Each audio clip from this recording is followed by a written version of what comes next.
Hello, we, the members of Group 11, chose Hasbro's Play-Doh brand. Let's start with what Play-Doh is. Play-Doh is owned by the popular toy company Hasbro. If you were a kid growing up any time between mid-1950s and today, you probably know what Play-Doh is. You can most like even conjure the bright colors and distinctive smell right from memory.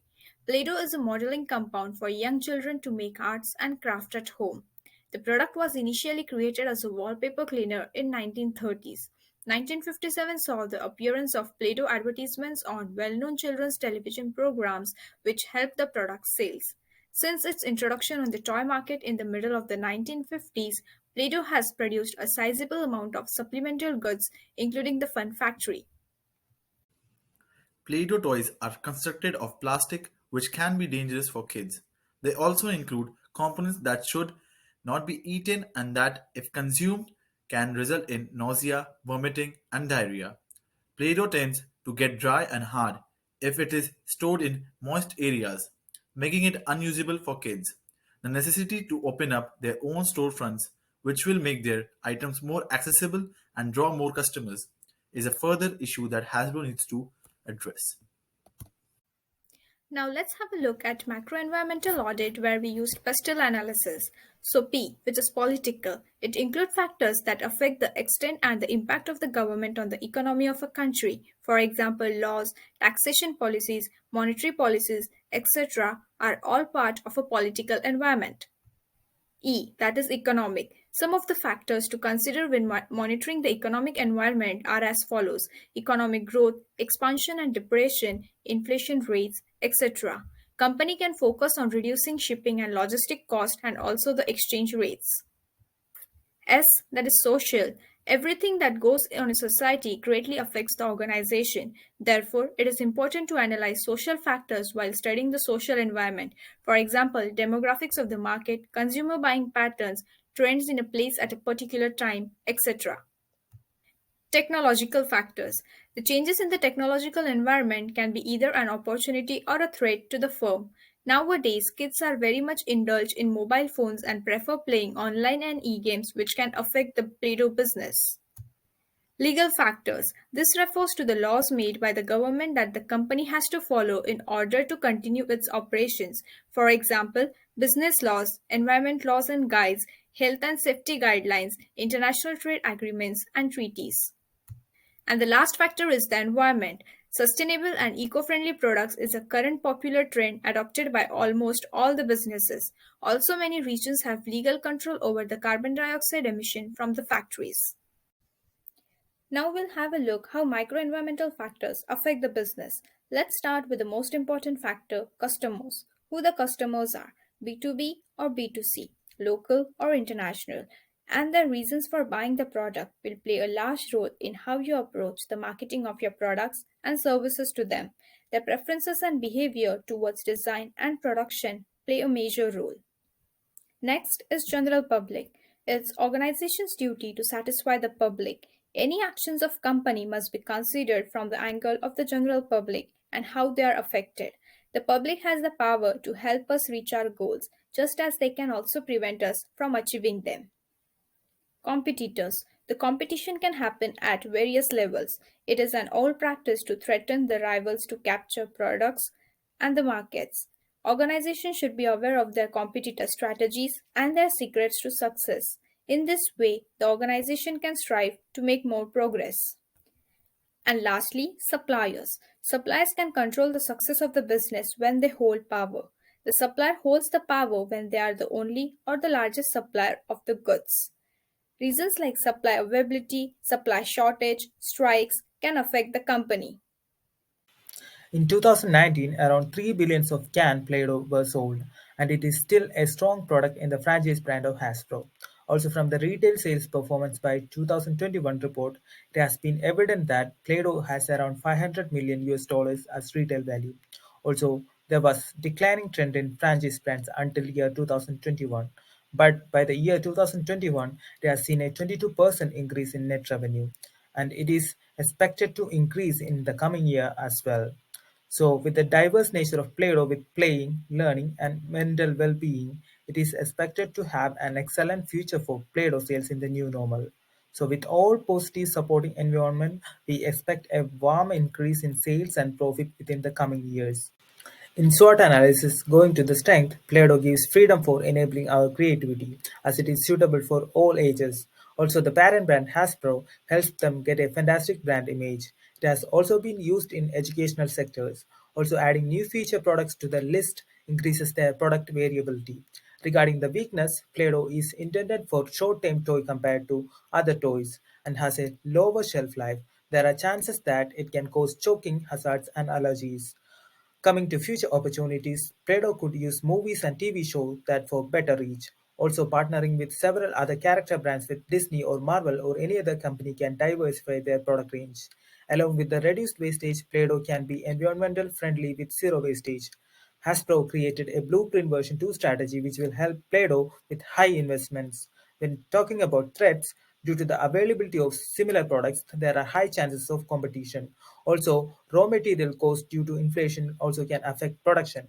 In addition, Hasbro blacklisted some countries in producing toys and games. With that, supply chain delays and the unavailability of direct sales from the company, consumers might need to wait for the product. Also, there are high chances of storage issues as well. By doing competitor analysis, we found three competitors: Playform Go, Kinetic Sand, and Crayola Model Magic. To sum up entire competitor analysis, there are main points.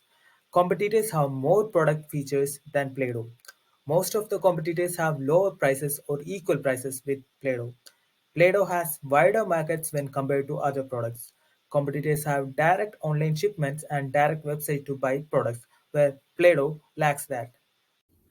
Now let's focus on one of the most essential aspects of any business, the customer. The major chunk of the customer is the younger generation aged between the age 3 and 6. However, the buyers are primarily parents. The trend of adults buying toys for themselves, be it for playing, sculpting, or collecting, was prominent during this pandemic as they have been trying to keep themselves more occupied. With increasing product choices and digitalized marketing, buying behavior is now more complex than ever. Price, brand, and quality are some of the popular choice criteria. With the introduction of Play-Doh in primary school, kids are playing it for various reasons like craft, learning, etc., especially with the availability of the product both offline and online. To gain a better insight into consumers and the market, we have analyzed market segmentation, target marketing, and market positioning. From it, it is understood that the middle class and upper class parents buy Play-Doh for their kids, considering its educational benefits and creative development. Market targeting is vital to develop effective marketing communication. Though the majority of the products are concentrated on the kids, they are slowly differentiating the market segment into teenagers and adults with products like Da Vinci and scented products. From no toxic ingredient to home protection service, Hasbro has been gaining the support of parents consistently. A wide variety of colors and playset is quick to catch kids' attention. Its brand value and familiarity must also be noted. Its relationship with Marvel and Disney act as an unsurpassed advantage. Our aim is to develop Play-Doh as a toy not just for the kids but also for adults.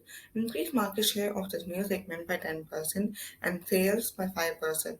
We hope to achieve this by the year 2025. We also hope to develop sales in Asian countries like China and India. The ANSOF matrix offers four strategic choices to businesses to choose from: market penetration, market development, and diversification. The market penetration strategy is used by businesses that seek growth for existing products in markets where their brands are existing and already operational, which includes brand supremacy, innovative advertising like cleanup plan, and also kids activity in schools. With market development strategies, Play-Doh can enhance its business growth through introducing existing products in new markets such as opening exclusive Play-Doh stores, targeting adults, and also reducing the price in developing countries like India and China. When a company seeks to expand business growth in existing markets through new products, it is termed as product development. They can do it by making gluten-free contents as some children are gluten allergens. Also, the coat of the product with silicone oil can be made, which will make it easy to clean and will not stick or leave any residue on the surface. Diversification refers to business growth and development that occurs when a company engages in new product development in new markets. Diversification is an important and allows business like this to remain competent, innovative, and competitive, thereby remaining relevant for the consumer market. Play-Doh can develop 3D art kits, polymer clay, and a dough powder that can be used to produce a variety of arts and sculpture, and these product lines can be introduced to the middle age group. Hasbro has been seen to develop multiple marketing strategies over time. It has been adapting with consumer needs and market preferences. Understanding the growing usage of technology, Play-Doh has developed an app called Play-Doh Touch. To capture audiences' attention, family competition series Play-Doh's Quest has been released in Amazon.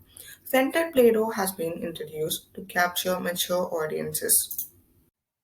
What is marketing strategy? In simple terms, business marketing strategies are a tool marketers use to outline the various campaigns and marketing models. It's how you get customers interested in your products and services.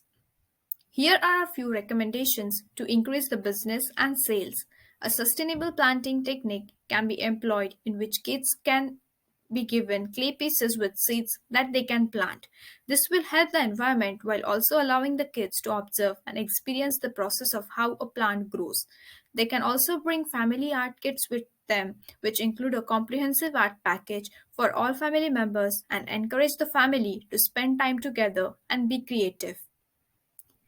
Play-Doh clays and slimes can be used in workplaces for the stress relief sessions. They might also devise a scheme in which the hard old Play-Doh can be exchanged for points or a discount coupon that can be redeemed when purchasing a new Play-Doh can. Furthermore, Play-Doh should open their own private stores with membership cards and loyalty points, which can attract more customers. They can also cooperate with schools and art classes to include Play-Doh in art kits and launch pottery classes for kids and adults to learn a new skill. The four P's that I would be speaking for the marketing mix are promotion, price, people, and place. First of all, for promotion, Hasbro should open their official stores as I mentioned in the problem statement to help their products become more well known and to ensure that people would remember the product by its brand name. For pricing, it would be a good idea to slightly lower the price of Play-Doh in order to increase sales and make it more accessible to customers. As I talk about the people, Hasbro must now focus on attracting customers who are adults. Playing with Play-Doh will enable them to relax and let their tension out. Playing with Play-Doh can also be helpful for persons suffering with dementia. Hasbro needs to concentrate on opening new markets and making new opportunities for themselves by introducing Play-Doh to the nations that are developing. They will get access to new markets by educating the public about their product and marketing it in those countries. The strategic execution framework was developed to help companies stay on track, aligning projects with key initiatives to achieve desired outcomes. It is based on the concept that the building blocks for strategic execution are projects. These activities put in place alongside regular operations to achieve specific goals. So, with the help of this framework, we have tried to plan the strategy for Play-Doh towards their growth in the global market, and it will help them to achieve the goals they have set for themselves quickly. Control and evaluation. The performances can be monitored by analyzing the sales data and customer feedback of the product. The profitability of the business and its expenses can be used as metrics to assess the overall performance of the Play-Doh. The company has issues with the social media presence compared to its competitors and troubles faced while reaching their target market. We can work on strategies such as emails for digital marketing and utilizing social media platforms to advertise new products and campaigns and implementing targeted advertisements for adults. We can use market research to acquire insight into the preferences and habits of the customers, which can help us to build marketing plans that can be more effective. By considering the emerging trends and VUCA environment after the post-pandemic era, we are proposing a brand new strategy for the Play-Doh, which will be revamped version of Play-Doh with the motto "Not just a toy, more than that."